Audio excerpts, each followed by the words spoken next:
Syed Haider of My Go-To Doc, My Go-To Stack, and also creator of the Phoenix Lifestyle Health Coaching Program.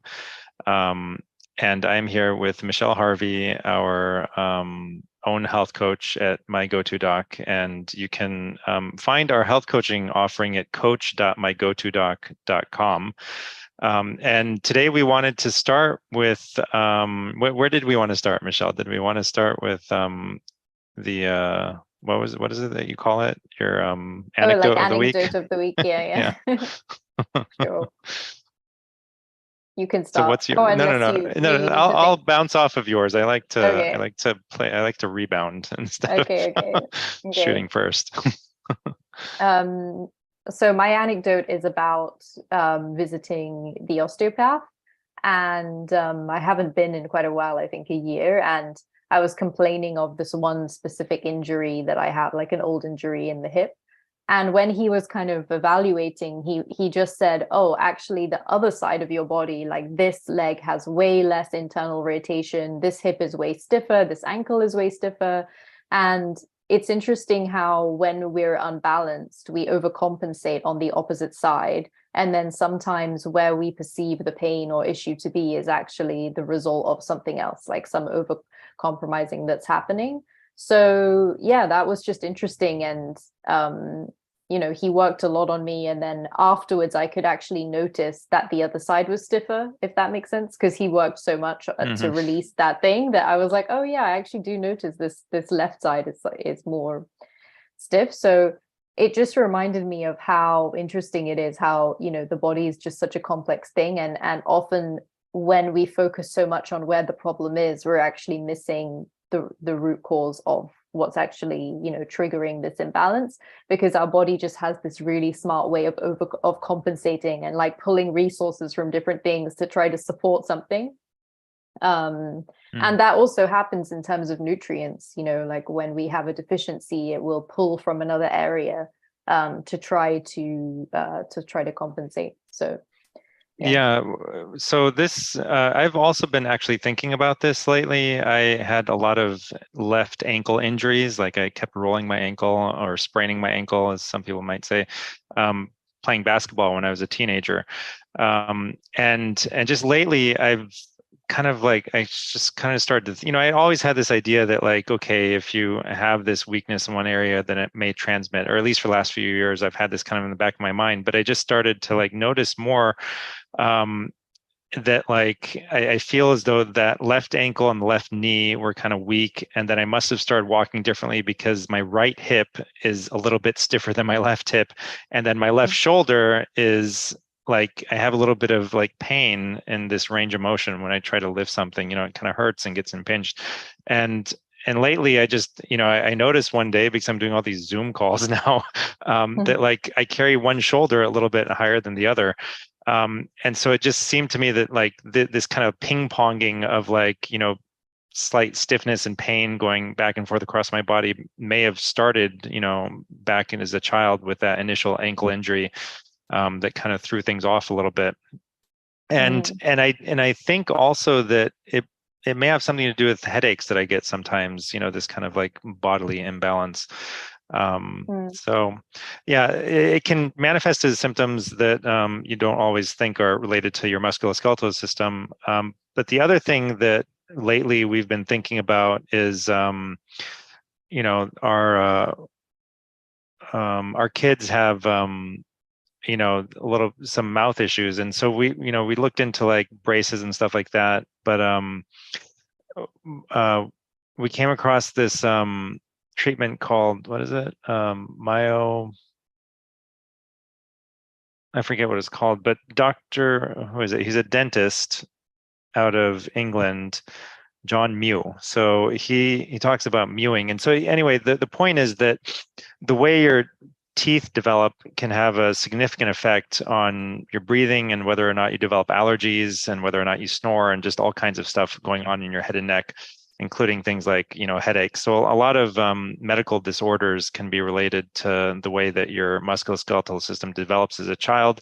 And one of the issues that John Mew highlights is that we don't eat enough hard foods, or like have to chew as much anymore. And so like oftentimes we'll give kids baby food, and really we should be giving them the harder foods to like, and giving them the crust of the bread instead of cutting off the crust of the bread and giving them really crusty bread, right?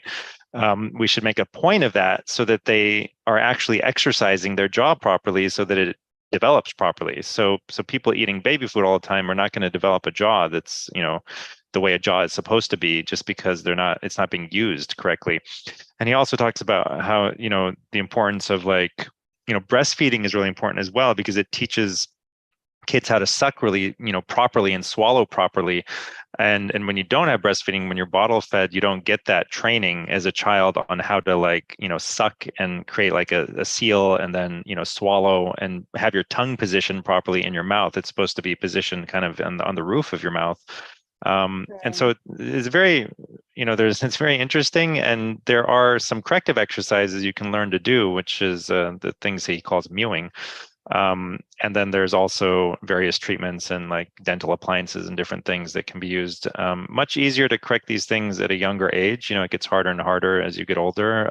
But if you go down this rabbit hole on YouTube, there's people, saying that they can like correct the placement of their jaw and the shape of their face and make themselves look prettier or more handsome just by doing like facial exercises. I don't know, but you'll see a lot of YouTubers. This is a whole little YouTube subculture of facial exercises to improve the appearance of your face and actually change the way your face looks and the way your jaw looks and the way your nose looks. And so anyway, that's what it brought up for me. That's what I remembered when you brought that up. The other thing we wanted to talk about today was just, what is the health coaching offering? Like, what is it? Because some people have been a little confused and signed up and thought they were signing up for something else. So like, where does it fall in the amongst the, the different things that we offer at My Go-To Doc? We have asynchronous prescriptions, where it's like an asynchronous visit. And what that means is that it's kind of like an email interaction where you like fill out a form and tell us your symptoms, and then I review them. And then if I have questions, I might send you a message and ask you to clarify some things, and you send me a message back, and it's not live, right? It's not happening live. But at the end of that process, that asynchronous process, I'm able to write a prescription, for example, if you have long COVID. And then the other option is a live visit, which is more expensive because it takes me longer to do. I can get all the information from reading a symptom questionnaire and like answers very, very quickly versus like, asking questions in a live visit takes a lot longer. But for people who want that, interaction, that is also available. And at the end of the day, the outcome is pretty much the same. Like at the end of the day, I write a prescription either way. And then a different offering that we have is coaching, which is really meant to help people implement the prescription. So the prescription from us always includes, or usually 95% of the time will include, mindset and like what kind of mindset do you need, what kind of lifestyle changes you should be making ideally, what kind of supplements you might want to look at taking, what kind of herbs, what kind of vitamins, maybe some lab testing to help guide the supplementation, and then finally prescription medications, and also kind of like a protocol for how to take them and how to like, and it's very patient directed. So I did film something, and it'll be made available at longcovidreset.com. Which is one of my, at least the main probably contribution of mine to the summit, but it's kind of like a pre-summit recording that's going to be available on that webpage. And so we'll be making it available also to people who get prescriptions from me at My Go-To Doc, just to kind of explain our approach to long COVID. And part of it is that it's not a very set in stone prescription where like, here, take these 5 medications and then call me in a month and tell me how you did. It's more like, okay, first try this, and then if you're not better after a week or two, add this. And then if you feel worse when you add that, maybe you need to remove it for a few days, and then maybe you need to try it again in a lower dose. But if you feel really bad from it, just take it off and then try something else. And then if you're still not better with your long COVID, after a couple of weeks, add this other prescription drug. And so there's a lot of it is patient directed, and you kind of have to understand the 30,000 foot overview, like what we're trying to accomplish. And then once you feel like your symptoms are close to resolved or fully resolved, then continue with the protocol for 30 days and then try to taper off gradually. And if as you're tapering you feel worse, then you need to go back up on the doses. So there's these general kind of guidelines that people have to understand. And so all of that stuff, like the whole kind of like thing, I'm hoping that Michelle can help people with that, especially if it's quite complicated in some cases. And so anyway, Michelle, you tell me how you see the group health coaching and the one-on-one health coaching offerings, and what people should expect from them, really. Mm-hmm. Yeah, so I think the people who are joining the one-on-one and group coaching are some people who are interested in diet and lifestyle change and the prescriptions. And then there are others who are not interested in the prescriptions and just in this. And then there are some that have tried the prescriptions but still want something more. So there are different categories of people. And I think the group coaching is really a diet and lifestyle overhaul. So we go through every aspect, of holistic health, from movement to toxin exposure to diet, supplements, stress, all of these things each week. And then every week we have a call, so everyone can kind of speak about how the week went and also ask questions. So there's some aspect of, bio-individual feedback. And the way in which the one-on-one differs is that it's completely individualized to you. And it's also longer, it's 3 months. And I think that this one-on-one is suitable for people who have a very specific condition. Let's say you have an autoimmune disease, or you have PCOS or endometriosis, or something where you're going to require a really unique protocol and specific supplements and specific, maybe you should go on the AIP protocol, and that isn't the group coaching is not focused on that. And of course you would still get something out of it, but it won't be bio-individualized as much as you would possibly need. So that's really the main difference between them. And yeah, I think the group coaching is a really great offering for people who need this accountability and focus. And, you really have to read the content every week in order to make the call relevant. And I think everyone kind of needs a bit of that push to get focused and get on top of things. So, and also just to hear other people also going through the same experience and asking questions that you might not have thought of. I think the calls are going really well, and I think, everyone's enjoying the programs so far. So amazing. And I know we weren't really sure how we were gonna add people to the group coaching. Are we gonna, what have we decided? I'm still not actually sure. Are we gonna just let people decide themselves, or are we gonna let people join in wherever they want, or try to wait for a new cohort? What do you think? So what we decided, I believe in the end, is letting people join when they want, and then giving them open access to what we've covered already. So they can go back and watch videos if they want to watch the video, or do the content in their own time. But we will, of course, finish the whole program with everyone. It's not that if you join in week 7, you're just watching recordings and getting no lives. Like, we will continue with you, but in a way, actually, you're getting to watch the video and do the live. But I think this also helps for people who, some people could probably do 3 modules in, one Sunday or one weekend, let's say, and they might want to do that and then not have time otherwise. I think forcing everyone to kind of consume at the same pace maybe might not work for people. And I think it's nice for people to be able to join, when they feel the pull to join, rather than have to wait a few weeks or even months to get a cohort together. So yeah, I agree. So you had prepared some topics for today's live stream. So I have them here in front of me too, but let's see. So the first one, so take us through this. Where do you want to start?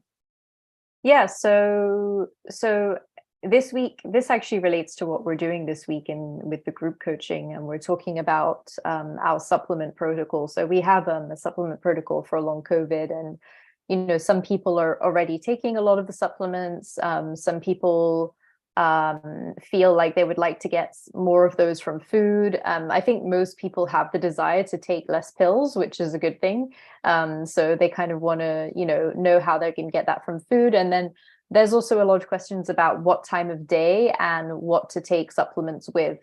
So of course, the only way to get the answer of this for this is kind of going through each supplement individually, but there are some kind of broad things to know about supplementation, such as ingredients to avoid in really low quality supplements, like titanium dioxide is the thing that whitens supplements. I think it's actually listed as a carcinogen now, which is obviously not great at all. And magnesium silicate, which is basically talc. It's again used on the coating. Things like hydrogenated oils, obviously colorants, flavorings.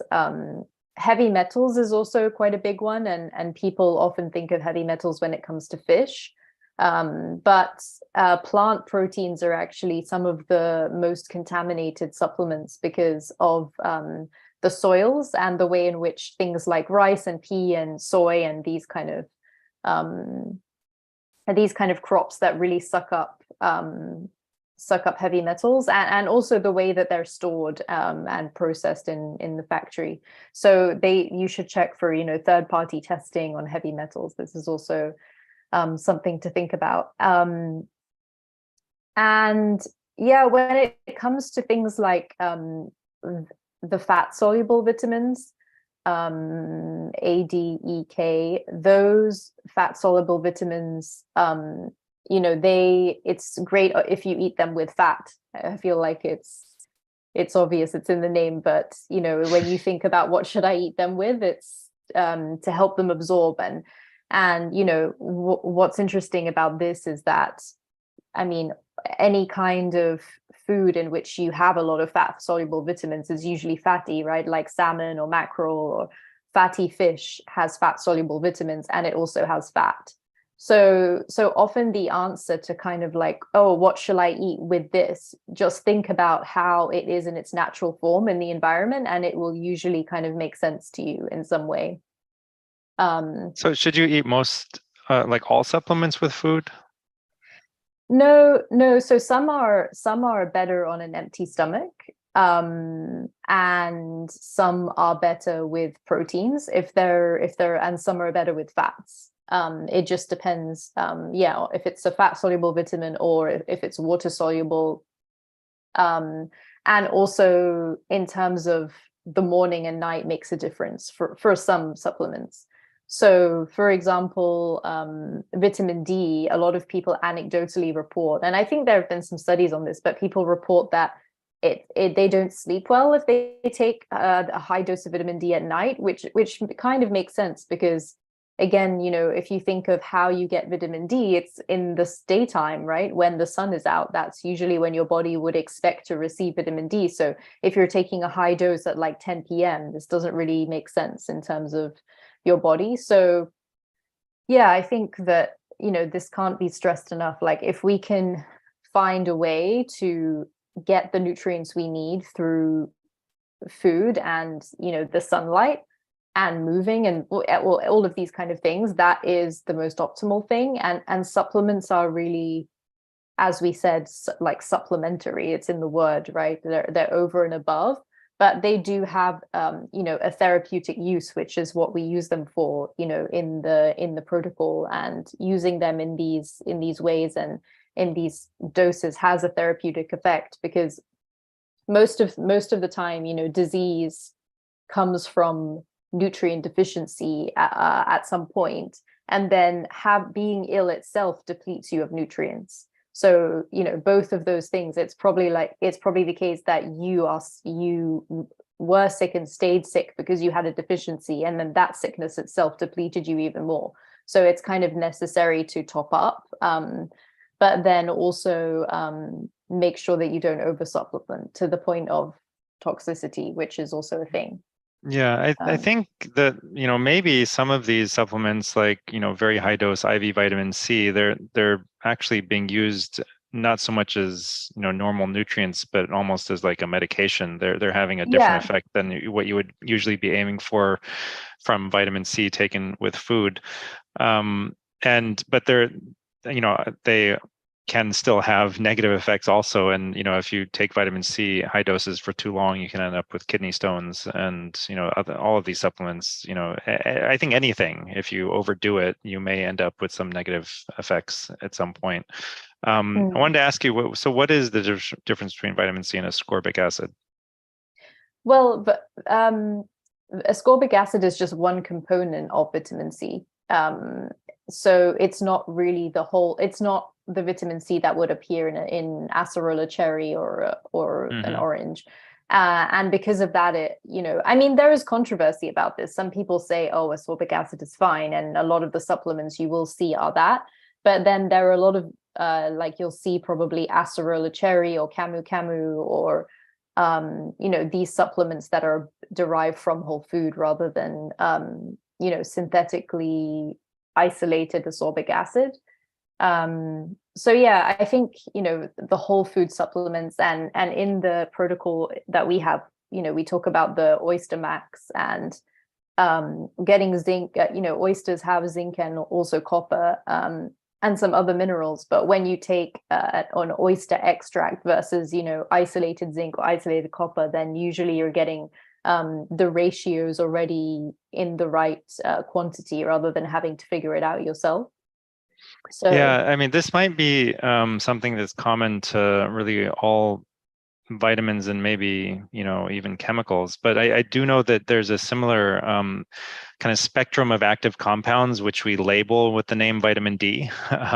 But in nature, they're actually a spectrum of hundreds, if not thousands, of slightly varying chemical compounds that all have a similar effect.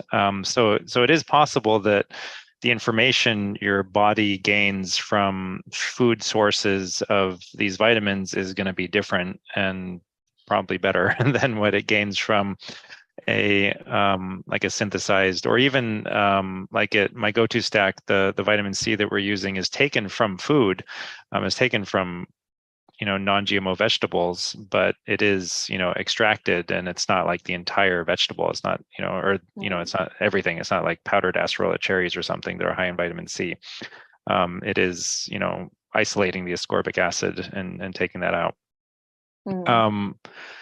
So yeah, this is something I don't know enough about. I mean, and it might apply to a lot more than just vitamin C and vitamin D.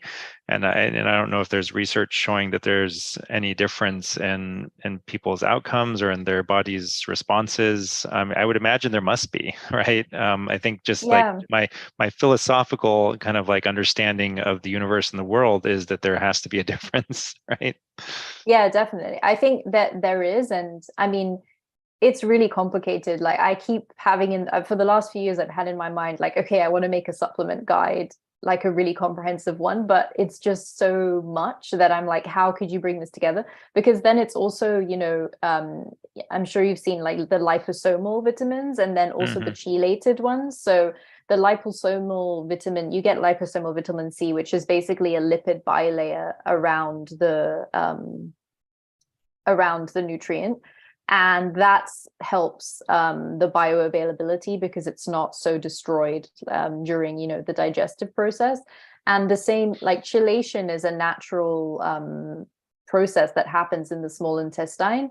But if people have a really compromised digestive system, then their chelation process is not always optimal. So then having like a chelated magnesium can actually help a lot. Like I noticed that Chris Kress's Adapt supplement of magnesium is a chelated one. And, I know from working a bit with my nutrition mentor, she would see, labs of people who are deficient in magnesium and then switch them to, because they're taking magnesium citrate, which is, the really common magnesium you see. And it's the one that most people take and you find in loads of health food stores, but actually this one is not so bioavailable. And when you take high doses of it, it can cause, lots of gastros, bloating, and people have, stomach distress basically when they take too much magnesium. And that's usually because they're taking magnesium citrate. So having this chelated version just also helps make it more digestible. So yeah, it's not just about how, you know, it's extracted and derived, but it's also how it's packaged and then delivered to the body. And then on top of that, it's like, okay, so but then how are you going to absorb that in your body? You know, do you have the HCl? Do you have the good digestive enzymes? Do you have all these other things that require optimal absorption? So there are just so many layers of complexity to this. And I think thinking of supplements as, yeah, a way to kind of balance to normal and then stop taking them and just make sure that you have whole foods is the way to go. But yeah, there was something I wanted to say about the vitamin D. One of my nutrition mentor, she's, you know, she works specifically with pregnancy and prenatal, and she had she speaks a lot about supplement toxicity. And one of the cases that she told me about was a lady who was taking extremely high doses of vitamin D during pregnancy because she was taking a prenatal that had vitamin D and then also a separate vitamin D. And this is often when you see people having toxicity because they're taking like an adrenal blend or some kind of blend of something, not realizing that has a nutrient in it, and then taking that nutrient as a separate supplement, and then combined, it was just huge amounts of vitamin D. And because vitamin D is very much works with calcium in the body, to do with how much calcium and our bones and things like that. Vitamin D is involved in that process. And because she was pregnant, her baby's femurs grew, I can't remember if it was too short or too long, but something went wrong with that because of this really high dose of vitamin D that she was recommended during pregnancy.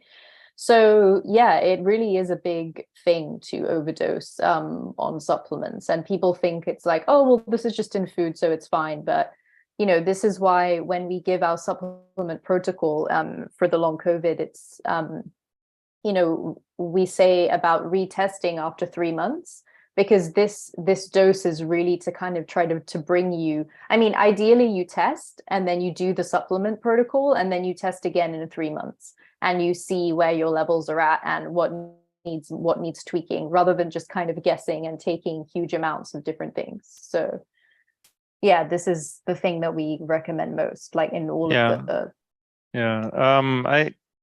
I tend to recommend, if people can do it, to follow Chris Masterjohn's recommendation for checking the vitamin D3 level with parathyroid hormone and calcium. It seems to make sense because all of these are interrelated. So parathyroid hormone, D3 is also considered a hormone by a lot of people, and the calcium metabolism, you know, the calcium level in your body is balanced between the D3 and the parathyroid hormone. And so if the parathyroid hormone is too high, it probably means you don't have enough vitamin D3. And so you want to have the parathyroid hormone less than 30, somewhere in the normal range of vitamin D, and a normal calcium level as well. So you can check all three of them together. And if you find that your D3 is low or in the normal range, and your calcium may be low or normal, and your parathyroid is above 30, then you probably need to increase your D3 level, even if it is in the normal range. So it might be lower than normal range, or it might be in the normal range, but for you, it's probably not optimal. And so, you know, you could increase the D3 a little bit. And, you know, everyone is going to be different, you know, so you can't just like tell people. A lot of people just say like aim for like 50 or 60, you know, for your vitamin D3 level. And, you know, everyone is going to need a different amount. Some people, I mean, when you check them, they're like just naturally at 70 or something, right? And that might be quite too high for some other people. So it is important to. The other thing that I've read is that if you overdo one fat-soluble vitamin, you'll decrease the amount in your body, or maybe the absorption in your body, of others. And so there are those 3 fat-soluble vitamins, A, D, E, and K. And so I think it's important. We do now recommend, like for a long time, people were just telling everyone, you know, trying to prevent COVID, or who had long COVID or was treating COVID, just take a lot of D3. And no one was talking about vitamin K2, which is also important for correct calcium metabolism. but we're actually now recommending that people take all the fat soluble vitamins, not just D3 and K2, but the other ones as well.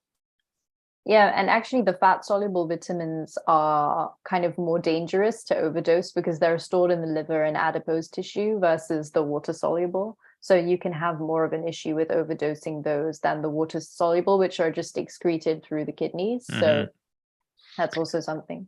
Yeah, the other thing that Master John has written about is how it's very likely that vitamin A helps to balance out vitamin D toxicity and prevent it. So people do need to balance their intake of vitamin A and vitamin D.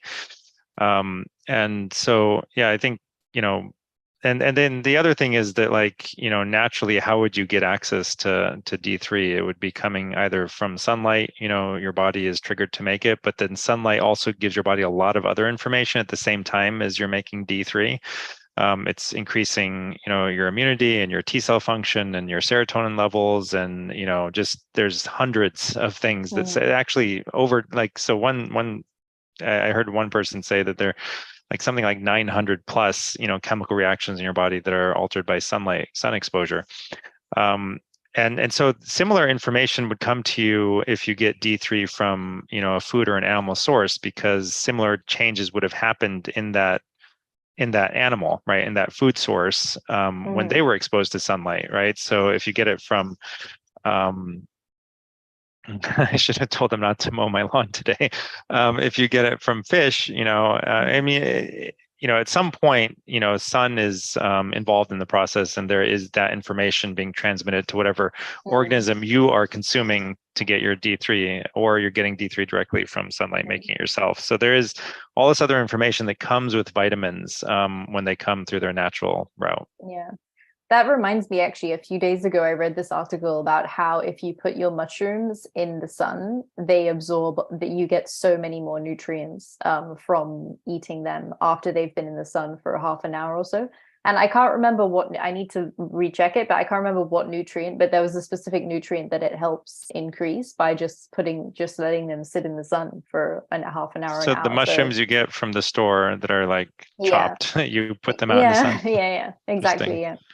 Yeah. So, and the other, the thing is about living above, I think 5 or 37. When you live above that, it's harder to get during the winter months. It's harder to get vitamin D from the sun. So in the summer, you can get, your vitamin D for just 10-15 minutes being in the sun with, your arms and chest or face exposed. You can get almost all your vitamin D just that you need just in 10 or 15 minutes. But during the winter, if you live above that latitude, it's much harder to get the vitamin D that you need from the sun.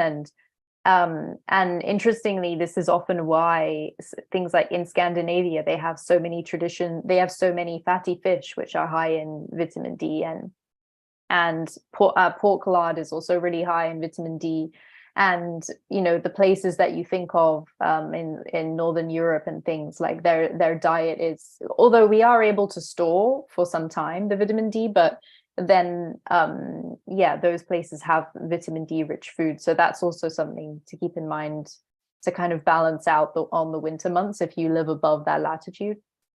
All right. I do know that there are some, I think in Japan they often use like therapeutic, very high doses of vitamin K2 for certain conditions, like maybe like bone loss, right? Like in elderly women, they have this protocol where they give, I don't know, like 100 or 1,000 or something, like a very high milligram doses of K2, where usually we're recommending microgram doses of K2. So like 100 micrograms, 200 micrograms of K2, they use milligram doses. So I think it's at least, maybe like 45 milligrams versus 100 micrograms. So something like 1,000 or 10,000 times higher doses. But we're not using those doses here. We're recommending more of the nutritional doses that you would get. And what do you think about K2? I mean, like from what I've heard, it's not present in most people's diet, in the standard American diet, but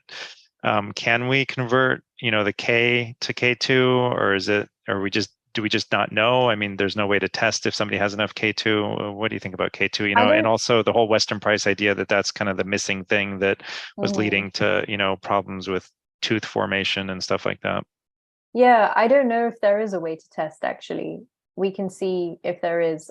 But yeah, it is important just for the in combination with the vitamin D, that they should be together. And that's, well, they're usually together in the supplement. You see D3 and K2, they're usually. There's also different forms of K2, right? And I've read that like one of the forms, so there's the most common ones that you'll find in supplements are MK4 and MK7, and one of them apparently brings the calcium out of your blood vessels and concentrates in your bones. So they have two different effects. So I think you need both of them actually for the best kind of action. Yeah, and that's mentioned in the protocol, like, that we have the specific ones that you should use to make sure that the vitamin D is really bioavailable. Yeah, and that your calcium metabolism is, calcium is going to the right places in your body. And so when you're taking a lot more vitamin D, you're going to be absorbing a lot more. You absorb more calcium from your food, and in the absence of K2, that calcium can go to the wrong place. It can go and harden your arteries instead of going into your teeth and your bones where it should be going. Yeah, and I think this was an issue actually when there were fortified foods with vitamin D at one point, and children were having what's this dysfunction where you have too much calcium, hypercalcemia or something like that. Yeah. There was an issue with that because of and this always happens, when you're eating fortified foods, because it's a synthetically derived isolated nutrient. In the absence of its cofactors, and then of course that's going to lead to strange things in your body, like the story I just said with the high dose vitamin D and the femur of the fetus being and that's related to the calcium also. So yeah, I think to avoid fortified foods is always a good idea, especially for children. That's yeah, you gotta optimally you would make your own food, and there are for people who can't breastfeed, there are formulas for making homemade bottle feeding formulas. Western Nate Price has a good recipe for that, actually. Yeah, we've shared that. Yeah, we've shared that with our email subscribers at one point when there was a shortage of baby formula in the US. So the next topic here was selenium and the importance of that. And I think, during that live stream, I mentioned 200 milligrams of selenium. I did mean 200 micrograms, not 200 milligrams of selenium. Oh, yeah. So you got to get the dosing correct. And you did mention here that that's a toxic amount of selenium. You don't want to take 200 milligrams. You actually, when you look it up, you'll find microgram doses in the supplements. Yeah. In our actually in I believe in Chris Master John's, it was even 15 micrograms, I believe, that he recommended. But anyway, Brazil nuts are amazing for this. So you can just eat one and you're pretty much good for selenium just with. Yeah, when I was looking that up, I mean, I tried to, there's not a lot of research on it, but from what I could gather, it depends on where the Brazil nut is grown and then like which Brazil nut, and there's a lot of variation in the Brazil nuts, but on average, they probably have something like 100 micrograms of selenium as an average Brazil nut. So if you eat them, day in and day out, you eat a Brazil nut, that should usually do it for you. Yeah. Yeah. And as we also said, it depends on your digestion and how you're absorbing the nutrients, and organic and non-organic. I was reading that quercetin in organic tomatoes, there's it's almost, I think, 79% more in organic tomatoes compared to non-organic. So yeah, just to focus on that for the nutrient. People always ask about eating organic and they're focused on the pesticides, like, I actually often hear clients, because organic vegetables are always more expensive, so people say like, oh, can I just wash my vegetables and wash the pesticides off and then it will be fine? And first of all, no, you can't really do that because they sink into the skin. But But aside from that, it's not just about the pesticides, it's also how many nutrients are in that food because it's grown in fertile soil. And then also just the damage that it's doing to the ecosystem. If those soils are becoming depleted, then that has a knock-on effect on the whole ecosystem. It's not just kind of this isolated event. So there's just every reason really, from a nutritional, from avoiding glyphosate, from a ecological perspective, to just try to buy organic produce. You were also going to mention this about phytic acid or phytates, and which supplements do you need to avoid taking with meals that have phytic acid, and what is phytic acid? What does it do? Yeah, phytic acid is phytates. They're usually in things like grains and legumes and beans. And they basically block mineral absorption. So if you're taking any kind of mineral supplement, to avoid taking them with a phytic acid rich meal is a good idea. Because it can quite substantially block the mineral intake. So yeah, I made the note for that for zinc and for selenium.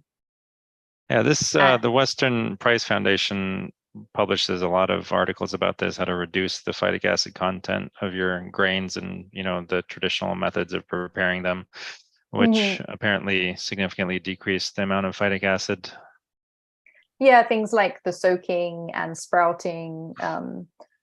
Yeah, I think it's quite controversial because there was a lady who did, I think it's the Sarah Ballantyne, I think she did from the AIP, she did a study about nuts. It wasn't about legumes and grains, it was specifically nuts. And she said actually the soaking and sprouting doesn't make that much difference to the phytic acid. But I think for beans and rice and these other grains, and of course sourdough bread, it makes sense. And it also makes sense from this ancestral health perspective. Like there's a reason why we were always soaking beans and, fermenting. And, like in India, they have this dosa that's made with the fermented lentil. Dosa in Italy, like they're lentils that are soaked and fermented, and then they make this pancake from that. And sourdough bread and all of these very traditional ways that we would make great grains, and it helps kind of semi-digest them before we digest them. I think they may have had a follow-up article after that showing, where they actually went back and tested phytic acid levels in a lot of different foods after the traditional preparation methods. And for the grains, at least, I think that it did make a significant difference. And so that, plus the fact that the foods probably were far richer in micronutrients, you probably ended up in people absorbing a lot more, both, some reduction in phytic acid and a lot more nutrients to begin with.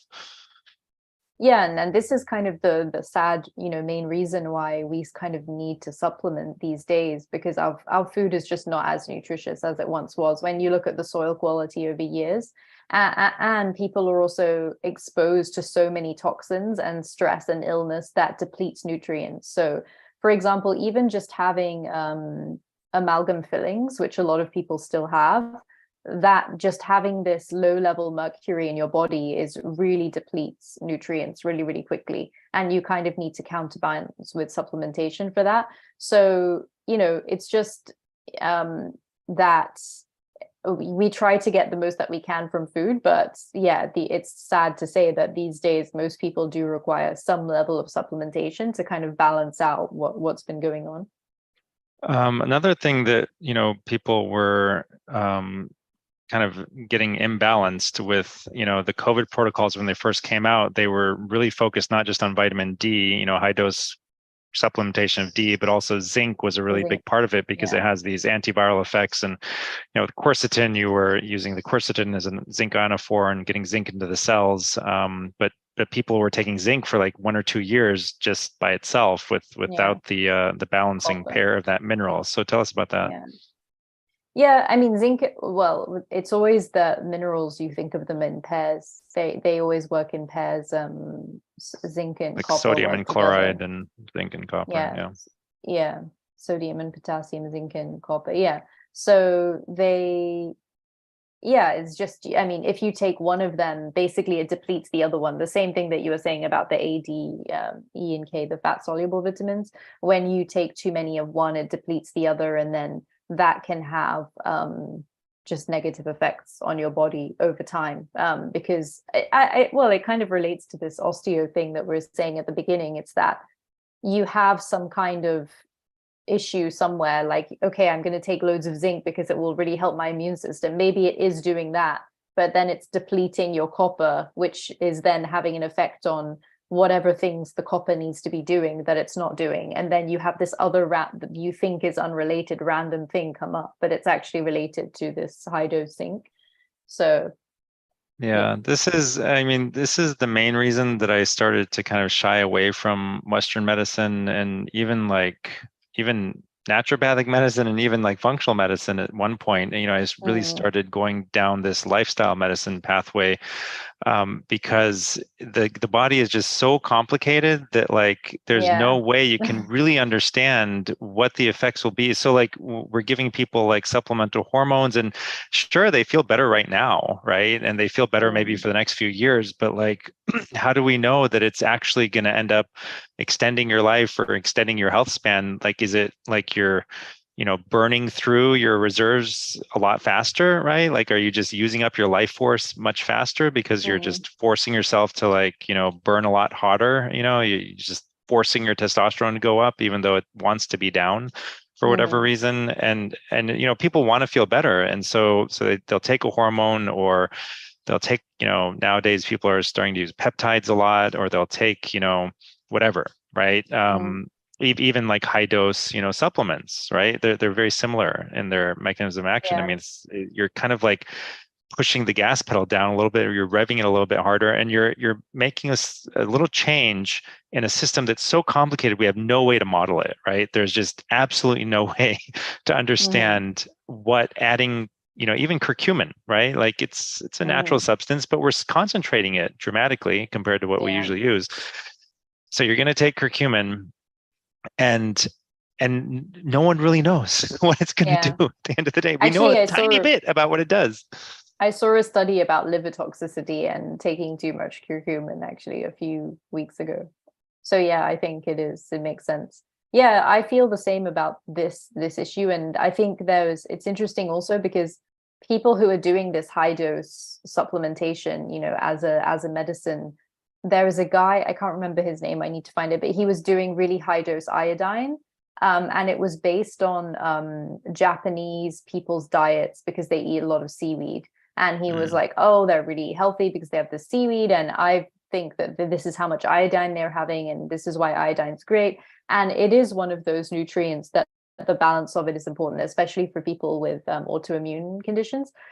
But then it turns out that he was basing it. Well, there was two things. One thing was that the difference between wet and dry seaweed is really big in terms of the iodine. So he miscalculated based on that, because he was doing it on dry, I think, instead of wet, or the other way around. And the other thing, he was measuring iodine through urine versus through more accurate ways that you can test for iodine in the system. So those two things just made his protocol just not suitable at all. And it was just really popular. And a lot of people will come across this like magical thing of like, oh, great, I'm going to do this and take this really high dose of this. And even the people advocating it, it's not always based on the best research. So yeah, I mean, it's a difficult kind of balance that you have to maintain, because there's evidence, the more I learn about long COVID, there's some evidence that the longer you let it go on, the worse it is and the harder it is to treat, and maybe it leads to irreversible damage because you're not getting rid of the microscopic clots, and they're getting worse and worse and causing like irreversible organ damage. And so there may be this ticking time bomb kind of effect. And so I think it's at some point, you got to do something, especially if you have it bad. And initially, even a couple of months ago, I didn't really understand that, and I hadn't realized that. And so I thought that there was no rush, right? There was no rush to treatment. But the latest information on microclotting is really starting to change that.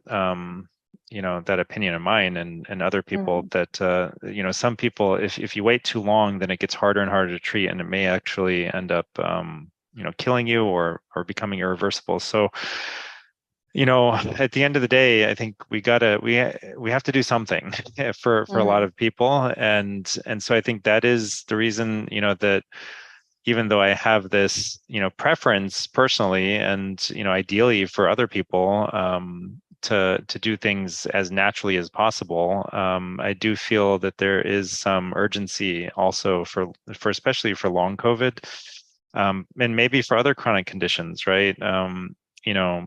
That there's a lot of chronic disease and chronic illness out there, and it can be a death sentence for people. They don't realize that, right? Like Alzheimer's disease is really like a death sentence. It's not, people don't perceive it that way. They think, okay, I have Alzheimer's, or my parent has Alzheimer's, and people live for another 20, 30 years, but people die from Alzheimer's, and it's really, it's a fatal disease, right? And so the longer it goes on, and some of these things are perhaps impossible to reverse at some point, right? I mean, I'd like to think that you can reverse anything at any point. I don't know if we're at that point, like technologically yet. We're probably not, but some of these things get to the point where they're functionally, for most people, impossible to reverse if you let them go on too long. So, Alzheimer's, Parkinson's, and it seems that long COVID may end up being one of those. The inflammation in the brain is similar to what you see in Parkinson's. That's a study that came out recently. What they call the inflammasome is very similar between these two illnesses. So I think that's why we have a protocol, even though I would love it if we could all just eat fruits and vegetables and, sun ourselves and jump in, ice baths and, walk 20,000 steps a day and get better from this and do Qigong. I think all of those things have a great place because they do, activate these, like the body's intelligence, right? And so whatever you can get from the natural things, it will, at least those things we know are working in a way that like takes into account your body's own natural intelligence. And so they are by nature balanced, right? Like because they're natural inputs coming into your body. So there is a natural balancing that happens. And then I do think people, a lot of people do need extra stuff. They need the nattokinase and the serrapeptase and the, these blood thinners for the microclots, and they need maybe high dose vitamins for at least a short time to just try to reverse this, this disease and get over it. But at the end of the day, I mean, if you don't have something like that, right? If you don't have long COVID, if you have some other, milder chronic illness that's not really something that we don't know much about, but it's something that is a very slow moving problem, and it's not something that'll kill you in within a few years possibly, then I highly I prefer to try to fix things naturally if possible. And then if you do end up going down the route of high dose supplementation and medications and other things, you just got to realize that we don't really know what we're doing oftentimes. All we know is that when I do this, I feel better now, but we can't run the clock forward 20, 30, 40 years and see what does this mean to people. So we're giving a lot of people, hormone supplementation, and we're giving a lot of men testosterone, and but we don't know what that's going to do to them in 40 years, right? And there's no studies on this, right? We just know that people feel a lot better when we give it to them today and for the next year and the next 5 years, but we don't know the long-term ramifications yet. So people just need to realize the state of our knowledge, I think. Yeah. And I think that's also why, we stress about, we have this option for people to order the labs, because it's great if you can do the lab test and see your levels of nutrients, and then the supplement is recommended, and then in 3 months you retest, and if you're in the upper limit of something, then probably you can stop taking it. Yeah, exactly. Rather than just kind of guessing and just taking things randomly. So yeah, absolutely. Yeah. All right. So we spoke about zinc. Magnesium, as far as I know, is tell us about magnesium. I mean, is that really something you hear that's something everyone's deficient in, that maybe everyone should be taking? Yeah, I think everyone really is probably deficient. It's hard to get it from because of the soil quality these days. But as I was saying before about magnesium, the citrate and magnesium oxide are usually the common and not so high quality. But if you can get chelated magnesium, then that's more bioavailable. Yeah, And have you heard of magnesium threonate? yes, yeah, that's really good for sleep, actually. Like for people who have sleep issues, magnesium threonate and L-theanine, I think. It's like a combo: magnesium threonate, L-theanine, and something else. I can't remember what, but those three things together really help with sleep. Yeah, that's a good. And I mean, the thing is also magnesium is really important for the nervous system. And as we get further into this long COVID thing, it seems that a lot of people, their issues are related to their nervous system and being able to kind of get out of that sympathetic state. So magnesium is important for that. Yeah, I mean, what I've seen is that magnesium threonate may be the only form of magnesium that really readily enters the brain and the central nervous system. So it makes sense that it may work better for sleep. And then you also mentioned that, the food sources, again, to just maybe increase the amount of different foods that you eat, like the pumpkin seeds, chia seeds, almonds, spinach, cashews, peanuts, I guess a lot of nuts in there. Avocado has some magnesium, rice, and oatmeal. But the ones that have the most are the seeds and the nuts, right? Yeah, see, and leafy greens, they have a lot of magnesium also. When it says spinach boiled half cup, is that after boiling it's half a cup or before boiling it was half a cup? I'm No, assuming it's after boiling, right? Yeah. Okay. Otherwise that would be Yeah, nothing. Spinach is It would be like a teaspoon of spinach. yeah. Okay, so quercetin, that's another one that people have been using a lot of.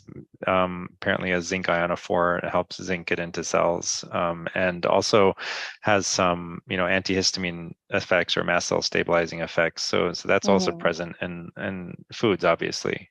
Yeah, and because it works, after about an hour of taking it, it works to kind of ease inflammation. So and it's to be taken with a protein rich meal because it binds with proteins. So I mean, all of these supplements, I've given this ideal time to do it, and it's really hard to follow. I think if you're doing this every day, like, oh, these before breakfast, these on an empty stomach, these on a so if you can't do that, it's not the end of the world, but these are just the really optimal times to take them. Bromelain is something that we added, and not a lot of other people are recommending this, but it does digest. It's a digestive enzyme that's found in pineapples, and it actually digests the spike protein. And there is, spike protein in people's blood, and there's spike protein or fragments of it in some monocytes. But people with long COVID and vaccine injuries have spike protein in their blood, and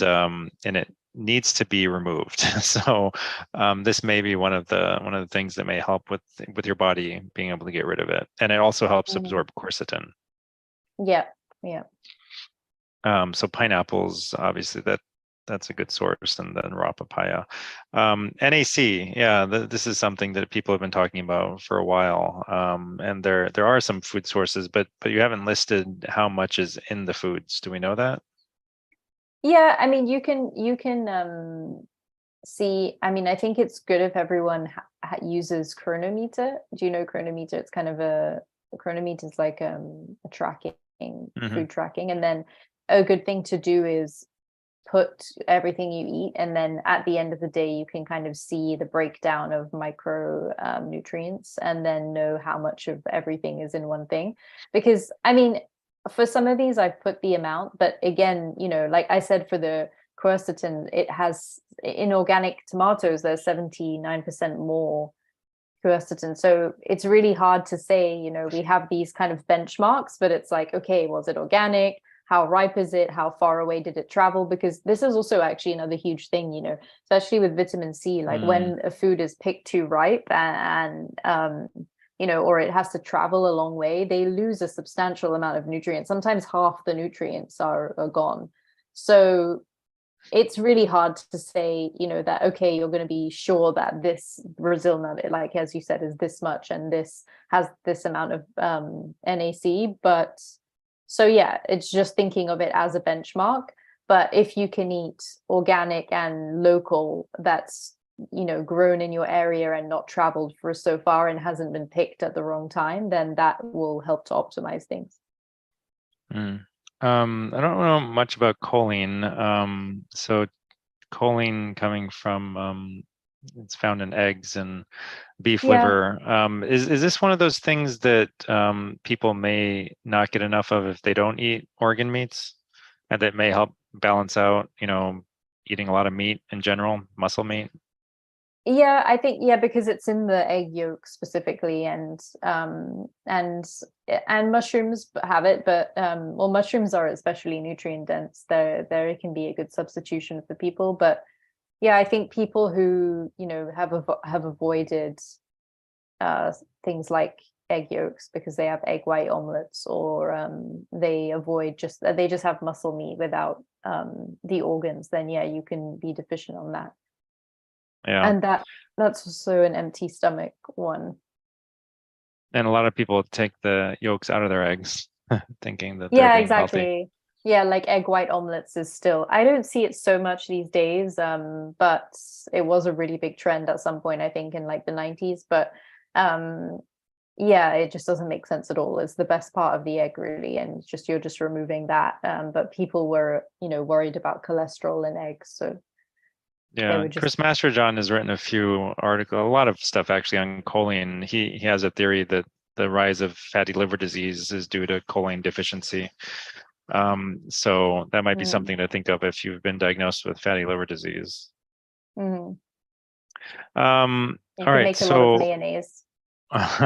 Omega-3s, that is something that, can you get omega-3s from, without eating animal foods or fish? Yeah, so one of our clients was taking omega-3s from plant-based source, so things like flax and walnuts, but you can't really make the conversion to EPA and DHA, which are really important for our brain function, and this is really hard to make in the case of plant foods, which is the case with many nutrients like vitamin A, and in plant foods beta carotene is not the same as retinol, and vitamin B12 and things like spirulina is not the same as in animal foods. So it's important to get a fish oil rather than flax oil. And then also, bear in mind, because the thing with omega-3 and 6 is about the ratio is really important. And these days, because we have so many industrial seed oils, they're just in everything. Like any processed food you buy will be guaranteed to have canola oil or soy oil or cottonseed oil, or one of these. And so just having that excessively, the ratio of omega-3 to 6 in the modern day is just way off. Even though those fats were at one point thought to be heart healthy and anti-inflammatory, this is just not the case. So we really need to try to balance the omega-3s, and the best way to do that is from fish oils. But again, paying attention to the quality about heavy metal toxicity, but also about rancidity. And you had a good fish oil brand actually that I'd forgotten the name of. I wanted to make a note. It's Wiley's. So Rosita, is the one that you're recommending. I love that one. It's extra virgin, as they call it, cod liver oil. I think it's the best quality cod liver oil on the planet.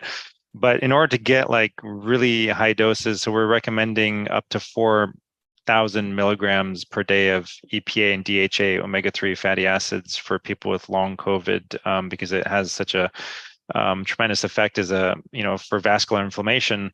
And the highest concentration, fish oil I could find that lists the quantity of omega-3s on it is Wiley's Finest. They have a they have a whole range of products. One of them is, I forget the exact name of it, but if you look at their products, you'll find one of them is a liquid fish oil, and it has something like 2,400 milligrams per teaspoon of omega-3 fatty acids in it. I've never seen anything that high. It's very concentrated. I have heard that, you know, some of those fish oils that where they list the ingredients, they've taken out the natural omega-3s and then put them back in, you know, like to standardize it. And that's one of the reasons why Rosita does not list how much omega-3s on there, because they haven't standardized the omega-3s. So I don't know. All I know is that the, you know, Wiley's is the most concentrated one, and it's generally considered to be a good brand. So yeah, so omega-3s are really important, and as you said, most of us don't get enough. Most of our, you know, diets are far more.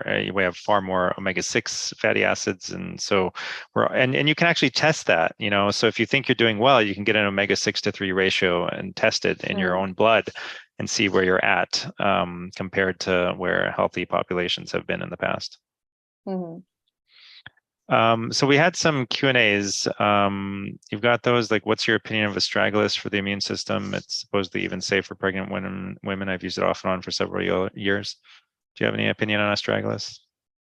Yeah, I mean, the thing is, I don't think it's safe for pregnant women. I mean, I'm not a herbalist, but I don't, as far as I understand, it's not really safe. But yeah, it's definitely good for the immune system. I think there are some contraindications with people with autoimmune dysfunction, but there was a guy, Stephen Buhner, I'm not sure how to say his name, but Buhner, yeah. Do you know of him? He Chris Gresser used he's to like one of the most about famous herbalists in the world, probably. Yeah. He has an amazing like book length, you know, treatment of COVID.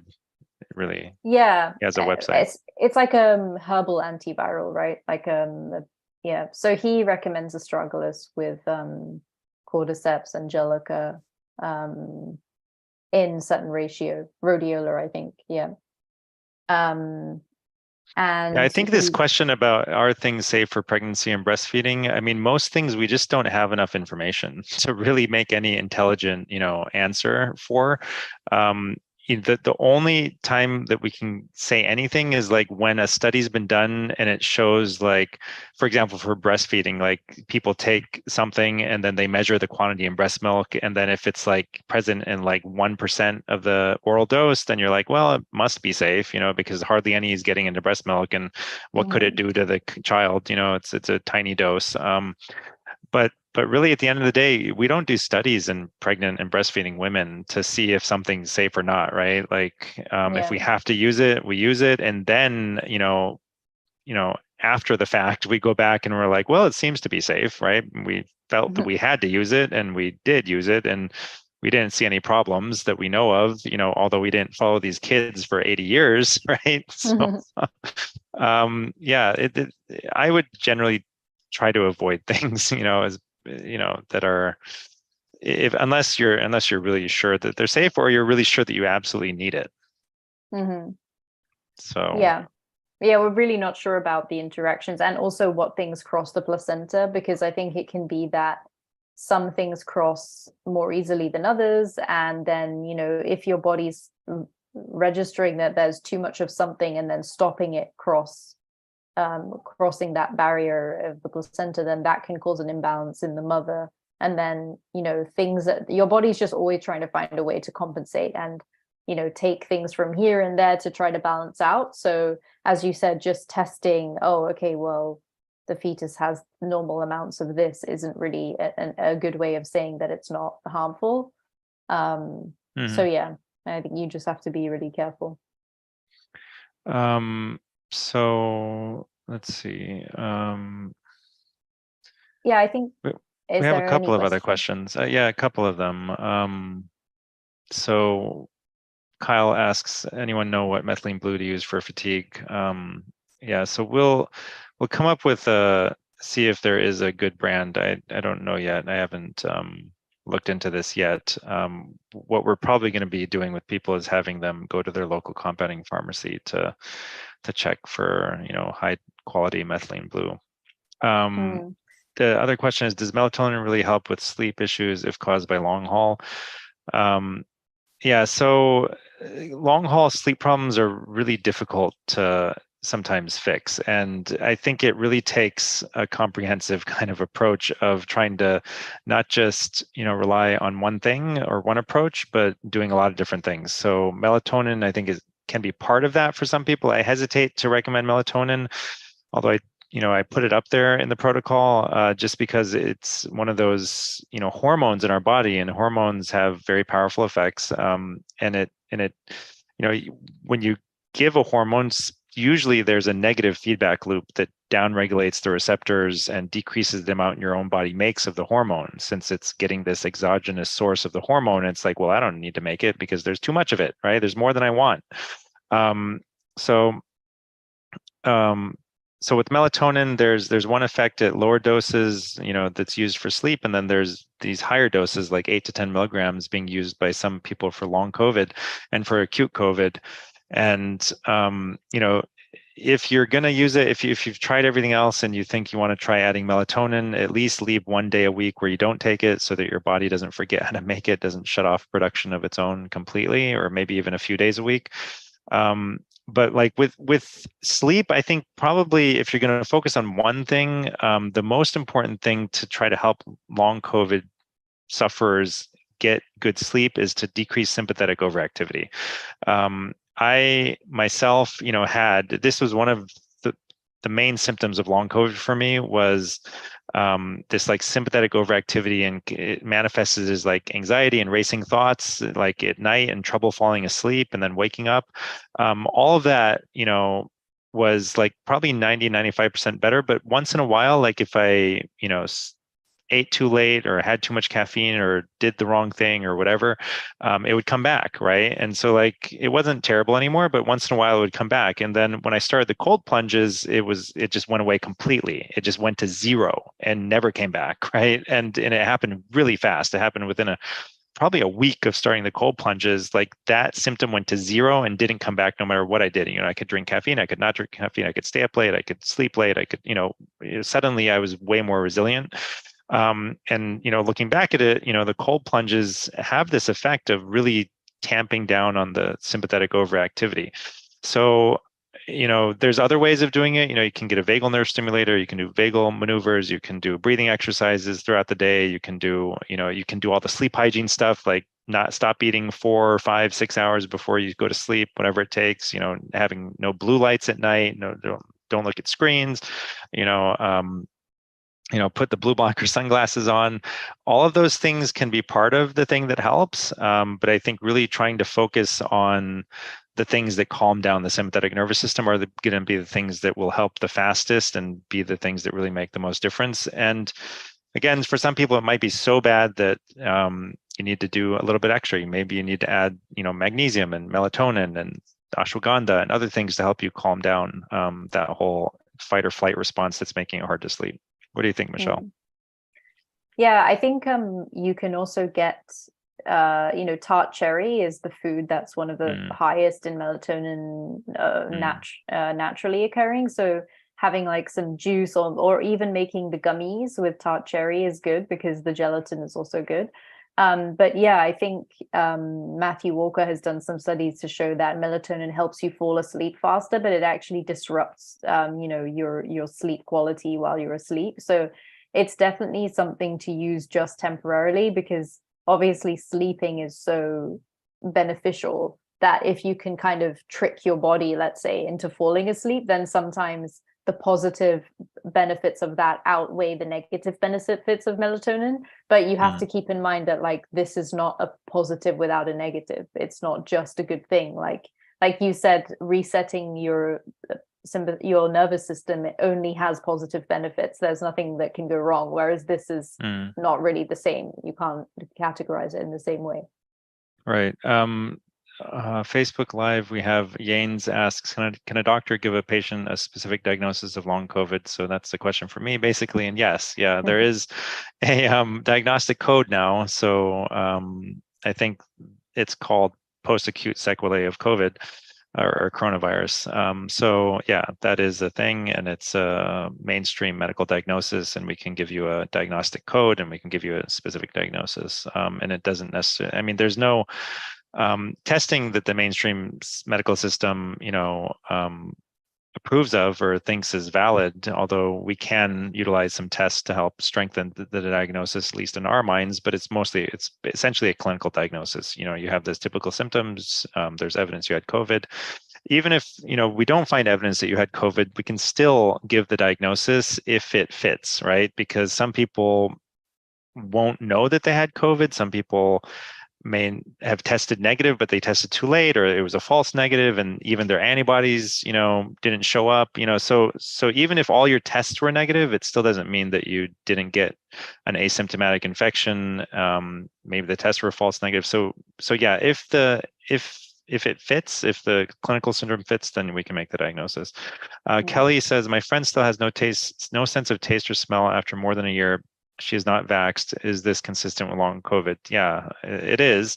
When I had COVID, it was bizarre. I mean, I had never experienced this complete and utter loss of taste and smell, right? Like with normal stuffy runny nose or something, your smell and taste are kind of muted, but they're still there, right? Like you can still taste salt and sweet, right? Even if you can't sense the flavors that you usually do with a good sense of smell.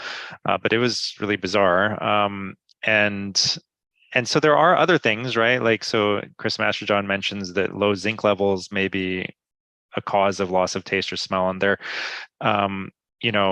loss of smell is one of the things that can be an early symptom of other neurological disorders, right? Like Parkinson's disease. Oftentimes patients, like the first thing that goes wrong is they lose their sense of smell in their 40s, and then in their 60s or 70s, they develop full-blown Parkinson's. So I wouldn't just say that this is long COVID and it can't possibly be anything else. There could be a lot of things, right? I mean, maybe she has chronic sinusitis and she's, doesn't have a sense of smell. What do you think? Yeah, I was going to say that often sinus issues are related to, not having a smell. I know my dad has that issue. He's had chronic sinus infections his whole life. And because he was a pilot, they just needed him to get back to work quickly. So they would always give him antibiotics. And then, of course, that makes it worse because usually people have sinus issues because their microbiome is not working well. So then you just annihilate your whole microbiome, which temporarily helps, but then when you get a sinus infection again, it's even worse and it just escalates. And he eventually had to have a surgery where they just cleared out his sinuses.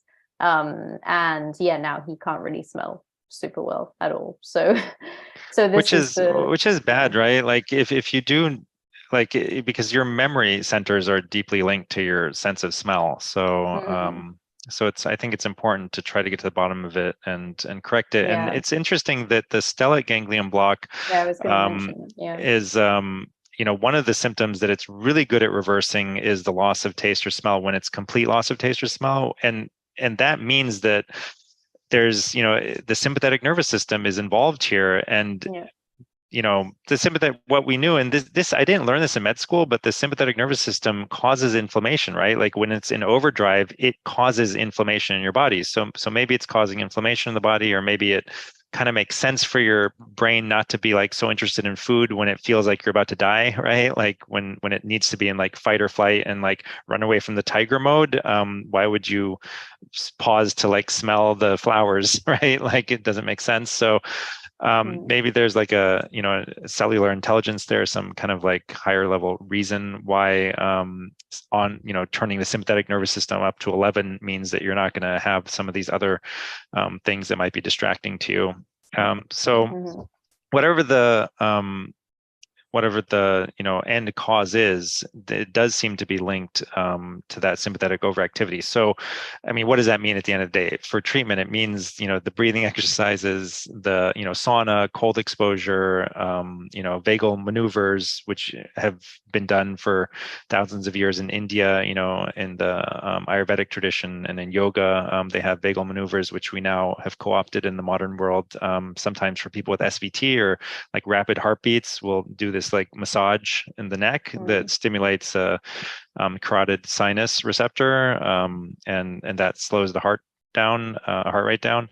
And there's other vagal maneuvers, you can like when you're bearing down hard, and then a vagal nerve stimulator is one step up, and then the ultimate kind of thing would be the vagal nerve block or the stellate ganglion block for somebody, especially if they have complete loss of sense of taste or smell. But at the same time, just, realizing that it could mean other things. It could be related to something else. Mm. So Elisha says, I've discovered that my gallbladder is emptying at 12% via a Haider scan, but I have no gallstones on ultrasound. I also have acquired costochondritis, and it was recommended to me before I had this Haider scan that I take colchicine to combat this issue. However, I am now being told by another doctor that colchicine may affect the gallbladder. What would be your recommendation regarding the use of colchicine under these circumstances? Yeah, so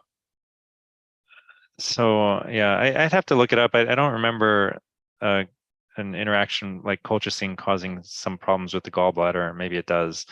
But in general, there's a lot of things you can do for costochondritis short of colchicine. I mean, the most effective thing I've found in terms of like natural remedies for pain is, turmeric powder and what is that healing oil? Castor oil. Castor oil, yeah. I was going to say Christos or something related to Christ. So castor oil and turmeric powder, you mix them together and put them on the area, and you can heat it up as well. So like people kind of like don't realize how how well things are absorbed through the skin. So there's this thing you can do apparently where you put where you cut open a garlic, a bulb of garlic, and stick it between your toes and wait to see how long it takes for you to be able to taste the garlic in your mouth. Apparently it doesn't take very long. But anyway, that little trick is just to show people that, your skin absorbs things, very, very well. And if you want to treat pain somewhere, better than like popping a pill of curcumin or turmeric, put it right where you need it, right where the pain is, and it gets absorbed through your skin into the blood, and then into the local tissues, not just the blood even, but into all of the local tissues that are in that area. I would try that for costochondritis first. It's remarkably effective for any kind of like localized pain in your body. So it's very, very messy. If anyone's tried it, I've done it for things, and it's extremely messy. It'll stain everything, so you can like tape like something over it so that it can't get out, and then be sure to clean it off, really well.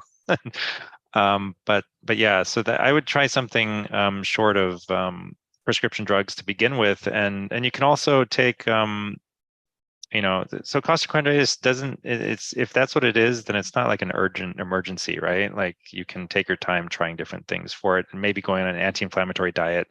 What do you think, Michelle? Yeah, I was going to say that different fat qualities really affect your gallbladder health. Oh yeah. Getting back to the gallbladder. Yeah. Like, why isn't that working well? Right. Yeah. Like, I think certain qualities of fat will change the viscosity of the bile that's produced. So, just making sure that the fats are high quality so that it's working well. Yeah, I mean, you got to wonder, like, why is your gallbladder like so sluggish? Why is it almost like paralyzed? Why isn't it working? And the gallbladder liver system, they're essentially the same system, functionally. So there may be some issues that you need to get to the bottom of with your liver and gallbladder. That may actually be linked with the costochondritis, just the underlying inflammation that's going on in the body. There may be one root cause here. And so just, cleaning up the diet and, lifestyle can oftentimes make a significant difference. The castor oil, you might also try it over the gallbladder area. It helps to relieve blockages and, stuck kind of energy as well. So I mean, my personal recommendation, if this was me, would be try to get to the root cause instead of trying to deal with just the symptoms, right? Like colchicine is gonna like just cover it up, like put a band-aid on this costochondritis, if anything, right? And or even an NSAID, ibuprofen or aspirin or any of these anti-inflammatories, put bandages on it, and even the curcumin and the castor oil, right? Like it's just a more natural band-aid, but it's not getting to the very root of like why do you have inflammation there, and why is your gallbladder not working? And so lifestyle medicine, I think, is the way to go for people, because you can really have a tremendous effect, and it can often be really fast. I mean, just depends on how committed you are, how deep you go into it, and how much you decide to change. If you're not ready to do all that, I think the sustainable thing is to take baby steps and change things slowly, but be patient. And these kind of things, they're not difficult for lifestyle medicine to correct. I mean, your body is meant to work correctly, and if you give it the right information and the right inputs, it will work normally and correctly, and it will correct itself. So and I've seen a lot of people with like seemingly like irreversible chronic disease that like lightens up or goes away within weeks when they really commit to like dramatic lifestyle changes, things that you just can't imagine being able to treat. Louis says, you previously mentioned to try something like walking, for example, and stick to it for a while to slowly build tolerance and add more. What do you think of graded exercise therapy for strength training? So this, there's nice guidelines for graded therapy for chronic fatigue syndrome, and it's not really recommended for long COVID. It doesn't seem to work very well. So you got to be sure you're doing it in the right way, and it's not like you're trying to push yourself. Maybe it's similar, maybe it's like a fine distinction, but you're aiming for like zone 2 exercise, and it's just like you stay in that zone and you continue it for a while. But then your body does gradually get a little bit better at staying in that zone. So you got to make sure that you're staying in the same heart rate zone. And then over time, if you're patient, maybe over the course of months, you'll see that you can gradually increase the intensity while not, while still staying in the same zone. So it's like you're working the same, like it's the same difficulty for you, but you're able to do more. Like it seems like you're at the same difficulty level, but you're actually able to do more. So that's what you're aiming for. You're not trying to like push yourself. Like normally when people exercise, they like try to push themselves and make it harder on themselves. That's not what you can, that's not what we're telling long haulers to do. We're telling them to stay at the same intensity. And then gradually over time that same intensity will, you'll be able to do more with it. So I don't know if I'm explaining this well. What do you think, Michelle? Yeah, it's kind of, I mean, I'm thinking of the analogy of, I live in Lisbon, and it's the city of 7 hills. It's extremely steep hills. And I lived on a hill, and I would walk up it every day and it would be fine. And I was away for 3 months. And now I'm like, oh my God, these hills are killing me. Like I can't, because it's the same hill, but you're just struggling more because your body is less accustomed to it. So yeah, it's basically just staying within the difficulty that's not correlated necessarily with the activity that you're doing, but sticking with your kind of internal rhythm. Right. So Akhtar Khan asks, is there any risk in going through more than 2 bottles of your immunity sericina? Any negative effects of doing that? So this kind of gets back to what we were saying before, that like I've never done a study of people taking more than 2 bottles of immunity sericina, and no one else has either, right? So yeah, you got to keep an eye on your own body, and not that I know of, right? As far as I know, this herbal extract is perfectly safe, and there's no negative effects. But the Sarracenia purpurea, that's I don't know that you need to be using that. I mean, that was a ancient Indian remedy from the 1860s, maybe not ancient, but old Indian remedy from the 1860s for smallpox, and it's been shown in the lab to work against monkeypox and smallpox. I don't think that monkeypox is much of a risk for most people, right? It's primarily found in homosexual men, and even in that case, I mean, the numbers are dropping dramatically. So we don't really have a monkeypox scare anymore, and there's no doesn't seem like there's much risk for most people to get it. And I wouldn't, we don't have a lot of information on this supplement. It hasn't been used widely in the world, so I don't really recommend it as a preventative. It's more like if you do start to think that maybe you got monkeypox, then I would consider taking it in that case. Renee says, any foods that replicate the benefits of pine bark extract? other than pine bark, I guess. Other than eating pine bark. I don't know. I don't know either. Uh, yeah, so it's got, it's an herbal supplement that's rich in polyphenols. So a lot of things are rich in polyphenols. I mean, that's Yeah. just kind of like found in a lot of different compounds. But Yeah. what is it that people are specifically trying to do with pine bark extract? I think, yeah, so I have recommended it in the past for like allergic disorders. So I guess it kind of depends on what you're aiming for with it, because it has a lot of, health benefits. Apparently, it lowers glucose levels. So I'm just looking this up now. Helps prevent hearing loss, staves off infections. I mean, has immunoprotective effects, helps with erectile dysfunction, inflammation, athletic performance. But yeah, in the past, I've recommended it for like as a mast cell stabilizer or for like allergic disorders. So I guess it depends on what the aim is, what you're trying to get out of it, because there's a lot of other things that help with mast cell disorders. And but in terms of foods that help with mast cell disorders, so yeah, I don't know. Unfortunately, maybe we can look this up. But if she can, Renee, if you can tell us what you're trying to get from the pine bark extract. What were you going to say, Michelle?